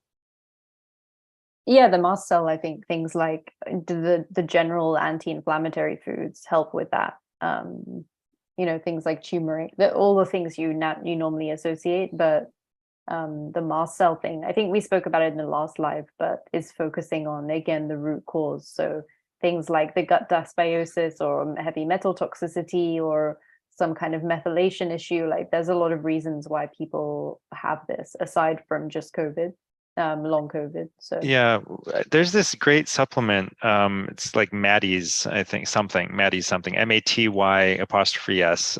And it's just like all natural ingredients. It's like turmeric and some other things that are like digestive aids. And it works really well for reflux. And it just kind of goes to show that, like, if you cooked with those things, you wouldn't get reflux, right? So the point is that, like, yeah, just like add the turmeric to your food and like cook with it, and add the other digestive, these digestive herbs and like things to your food, and make it a food. And then you won't need to take something for your reflux, because you won't have reflux because you're eating food in a balanced way. And I think you've talked about this a little bit, of like how people just don't know how to cook, right? Yeah, like having apple cider vinegar with salad, for example, like, or any kind of acidic thing, lemon juice, like the kind of basic thing that makes food tasty is salt, fat, acid, like those three things combined. Like once you balance these things, like in terms of flavoring, then this is what makes things taste good, but it also is what helps us digest things well. Yeah, I was thinking of that, and I'm glad you said it. Apple cider vinegar. So Maddie's acid and indigestion relief capsules. They have apple cider vinegar, turmeric, clove, ginger, and coriander in them. So I mean, all things you can cook with. Yeah. So yeah, if you're not going to cook with them, I highly recommend that supplement for reflux. It's great. And for stomach upset in general. Marilza says, how long before you can test for the minerals in your blood if you're taking supplements? Which lab test to find out if you have microclots or not? Is there any exercise and or supplements to increase lung capacity? So ideally, I would check before you start the supplementation program. And then, the earliest would be maybe a month to 3 months after. And in terms of the microclots, alpha-2 antiplasmin and von Willebrand factor are being reported to correlate with microclots. So you can try those. And then, is there any exercise and or supplements to increase lung capacity? So yeah, breathing exercises, from yoga and other traditions are amazing. There's qigong traditions for where, like, for example, one exercise is where you try to breathe as slowly as you possibly can, right? Like breathe in as slowly as you can and breathe out as slowly as you can. And there's a number of different yoga pranayama breathing exercises that are great for lung capacity. And I guess there's different definitions of lung capacity. So there's like, Wim Hof breathing, where he does this hyperventilation thing, and that can increase the amount of time you can hold your breath. And in terms of supplements, I'm not sure, but if it's a long COVID lung problem, then considering nebulized hydrogen peroxide or iodine or glutathione or heparin, which would require a prescription, but may also be beneficial. What do you think, Michelle, to any of those questions? I was saying also singing is good for lung capacity, and it's also good, using the vocal cords because it's part of this nervous system thing. And I think people are also very blocked in that regard. And I think ages ago you spoke about it in regards to this thing of just kind of like wiggling around, moving and like making sounds, and you feel weird at first, but it's kind of this release of energy that most of us are blocked with, because we think, oh, I don't want to make a weird sound. Even if you're just alone in your room, you feel weird about it, but it's just kind of releasing this this pathway, and also like helping to reset your nervous system and the lung capacity thing also. So yeah, I think a lot of breathing disorders may be misdiagnosed and related to the vocal cords. And so if you have vocal cord dysfunction, you can have like asthmatic symptoms, you can have shortness of breath, you can have all kinds of problems. So it is important to sorry for the noise here, there's a leaf blower. It's important to think of things as like functional units, right? So and kind of like that's the way that some of these older medical traditions thought of things, like they would take the entire kind of like functional unit that's working, and so not just like the lungs, but also like all the way up, right, into your mouth and into your vocal cords, and make sure that the entire functional unit is working properly. And so doing things like singing may be beneficial. So Laura says, any info on long COVID causing hyperthyroidism? 57-year-old husband, keto 8 years, diagnosed with possible hyperthyroidism. He's a very healthy person, but we both had a bad bout of Delta COVID in 2021. Any videos or info suggestions on hyperthyroidism? So, the thyroid, autoimmune disease oftentimes affects the thyroid. Autoimmune disease is oftentimes triggered by long COVID, and we see oftentimes Hashimoto's thyroiditis. And in certain phases of Hashimoto's, you might be diagnosed as hyperthyroid, and then a few days later it might look hypothyroid, and so initially with autoimmune thyroid inflammation, you can get a lot of thyroid hormone released, and then it can become hypothyroid later. So so it's possible that this is an autoimmune problem, and we are seeing a lot of autoimmune problems with the thyroid linked to long COVID. And so that's the thing that I would think of. I like thyroidpharmacist.com, Isabella Wentz. She has a few books on autoimmune thyroid disease and the kind of lifestyle functional approach to, healing it. Well, what about you, Michelle? What do you think? Yeah, she's definitely my favorite writer on this subject. And her blogs are amazing. They're so in detailed about everything. But I think, yeah, I mean, gluten, she talks about this all the time. Like, no, I don't think anyone with autoimmune thyroid should be having gluten, basically, like really, really strict about that. That's a big one. But even the AIP protocol could be useful to do for someone with. Yeah, I actually just told somebody. So, I met somebody and they were like, my wife is, we've been through this like 8-month ordeal of like, she gave birth and then like her thyroid just went crazy, and, she hasn't, and then she can't eat, like her stomach gets upset, and all these things. And I'm like, thyroidpharmacist.com and try AIP. And then like 6 days later, he's like, all her symptoms are gone. It's like, it's just incredible the effect that lifestyle can have on diseases. And she's been going 8 months to like endocrinologists, and they've been like, and her thyroid is like up and then down, and then up and then down. Like I was saying, like, with these inflammatory syndromes of the thyroid, it's like one day you're hyper and the next day you're hypo, and they couldn't get the medication dose right, and she still couldn't eat anything. And no one was like, just like listening to this and being like, well, maybe the reason you throw up every time you eat is because you're eating the wrong things, right? Maybe your body doesn't want to eat those things. Maybe you're reacting to them in some way. And I guarantee you, if she goes back and tells her endocrinologist that she started AIP and 6 days later she has no symptoms, they'll tell her, oh, that's just a fluke. Yeah, it's it has nothing to do with anything. It's a total coincidence. Yeah. Yeah, I'm amazed how many friends I have who have hyperthyroid, and they're just continuing normal life, eating all of these foods and just taking a lot of medication. And I'm just like, this is horrible, because yeah, like it's just, you're just repressing, and that's manifesting in some way in your body. Like as you said, it's just a band-aid for the problem, and it's going to pop up at some point in another very insidious way. So just getting to the root of it and cutting out those foods, especially gluten for thyroid, is really important.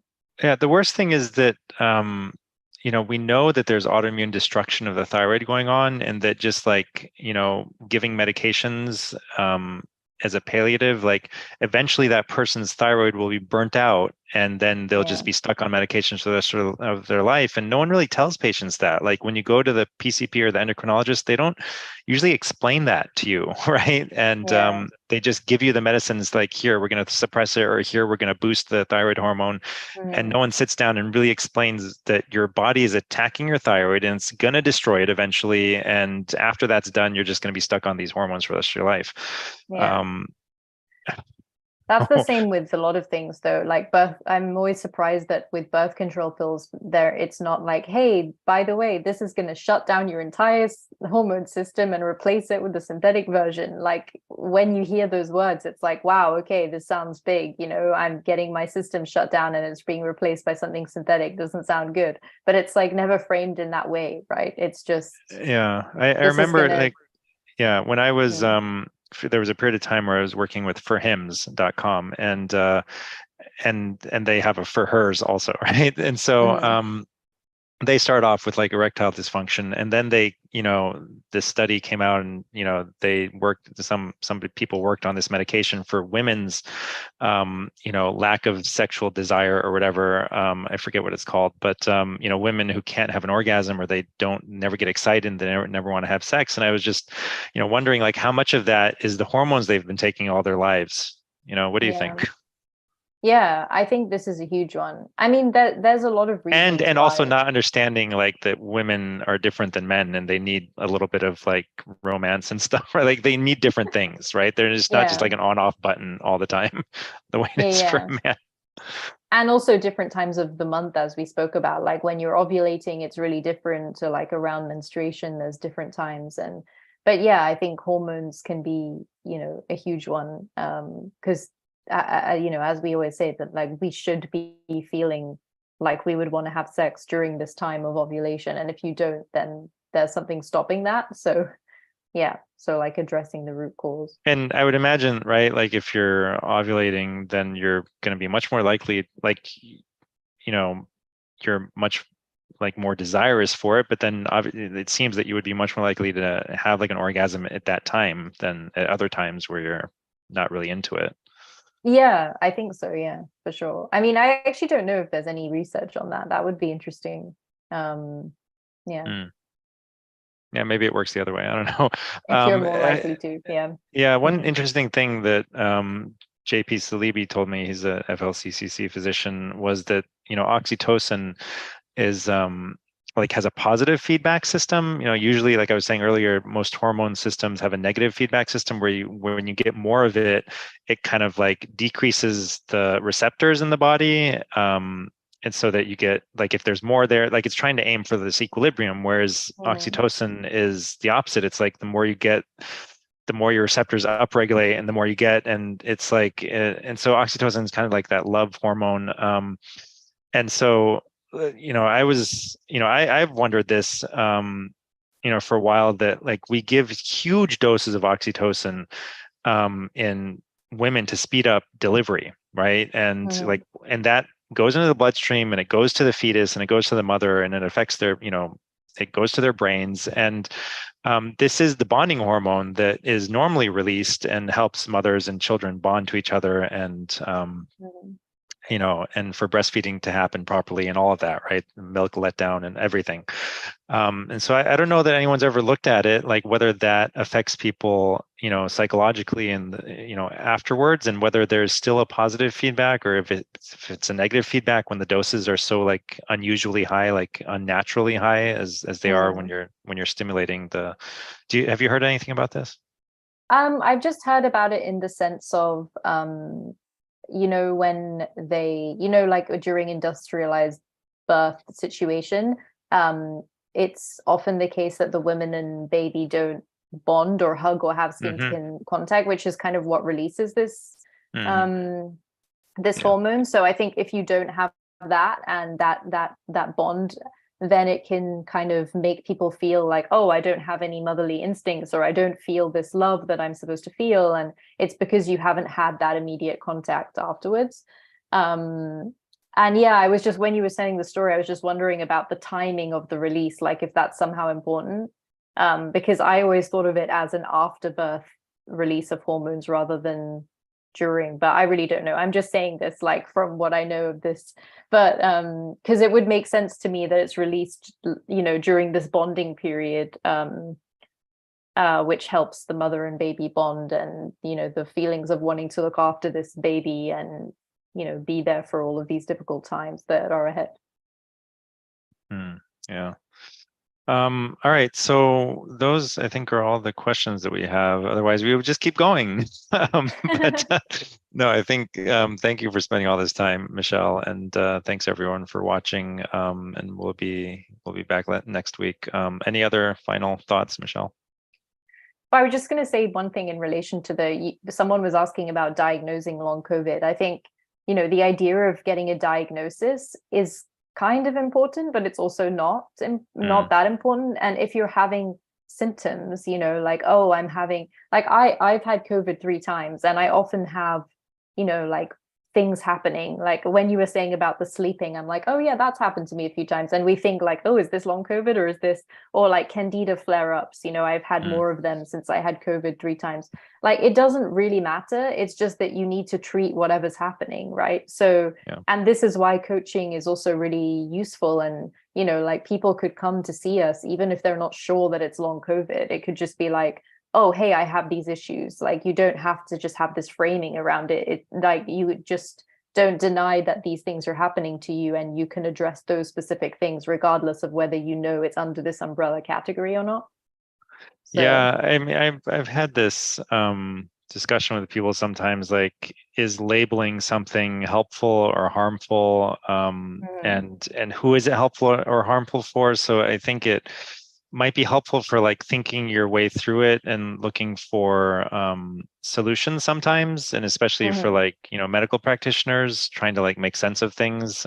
But sometimes it may be harmful to, like, for example, for like a child, like tell them that you have like ADD or something, right? Like, maybe that's not helpful. Maybe you shouldn't be telling people that they have a problem. And I know like there is some pushback in the world, but the pushback nowadays seems to be more like, let's just normalize everything, like neurodivergence or whatever, or neuro, like, what is the term? Like neuro, like differences, right? Let's just like, there's just a spectrum, and everything's fine.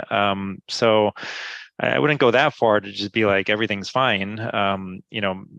There is like a range of what we would consider like normal human, right, behavior, and maybe what is most likely to lead to like healthy, happy, human, thriving and flourishing.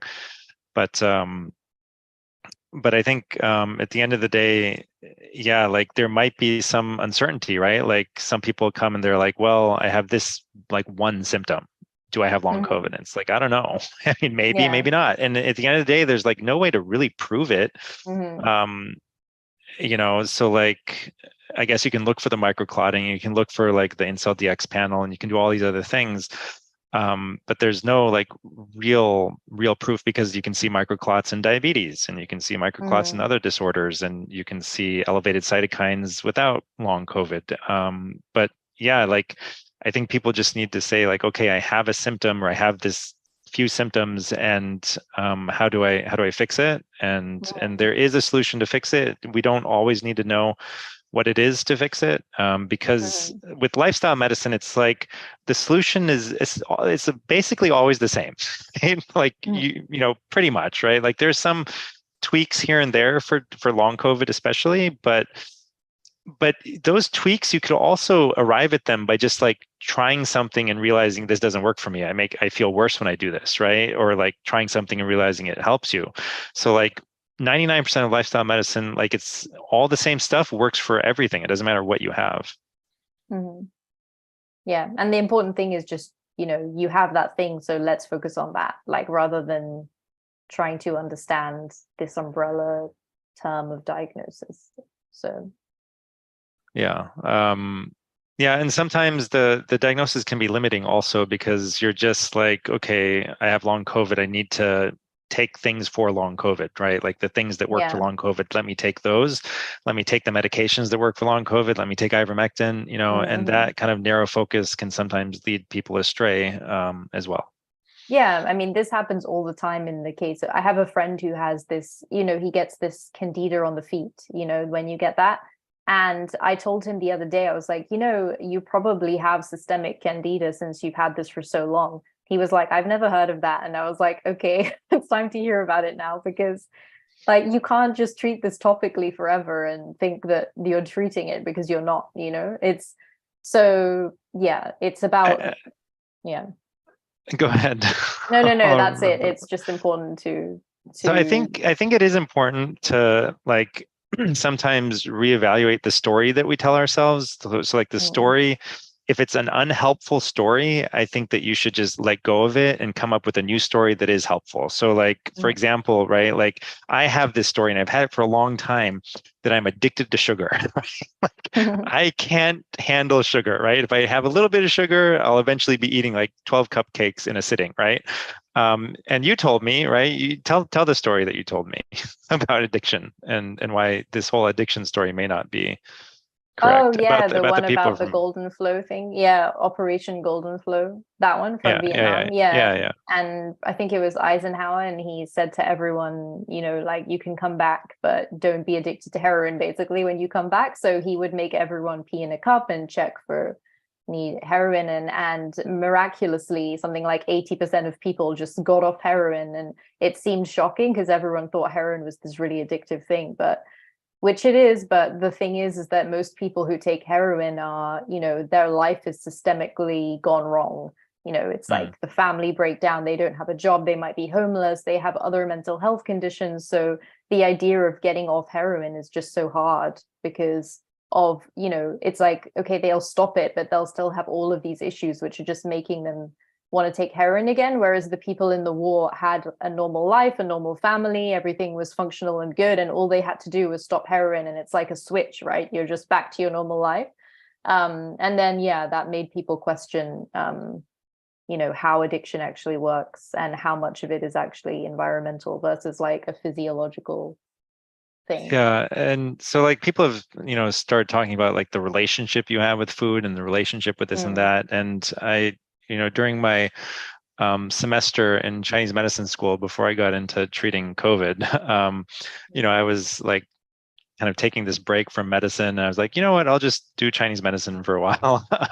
So mhm, I took a semester of Chinese medicine school in Asheville, and kind of like the top guy at that school, the kind of like the grandmaster of that tradition, he gave a Zoom class once, and I was trying to like in the first semester you're trying to like understand what is qi, okay? Like, and you get all mhm, these different definitions of it, and during this, like, this was the first time I'd ever heard this, and he was like, chi is a relationship. And I was like, what? mhm. What are you talking about? What does that mean?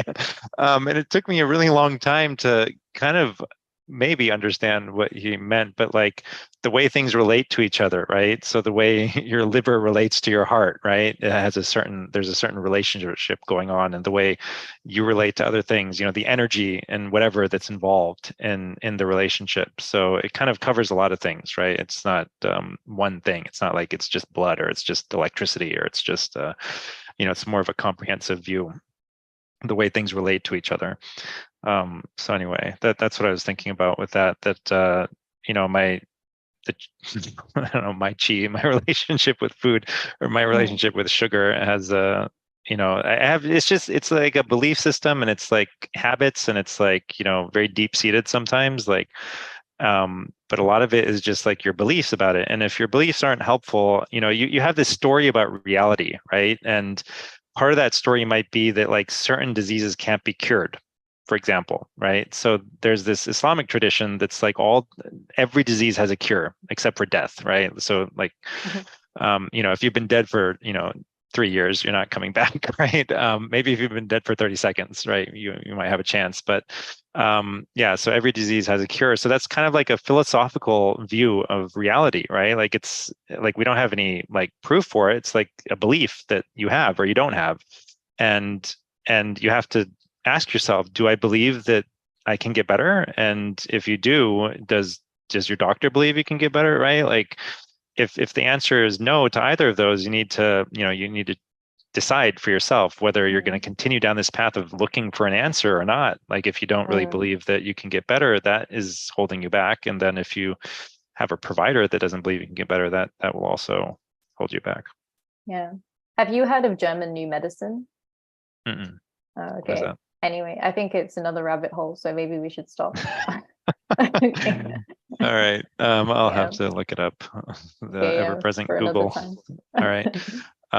Okay. Thank you. Thanks for Okay, thanks. everyone for watching. Like, subscribe, share, comment. This is how you tell the algorithmic overlords that this content is worth watching. All right.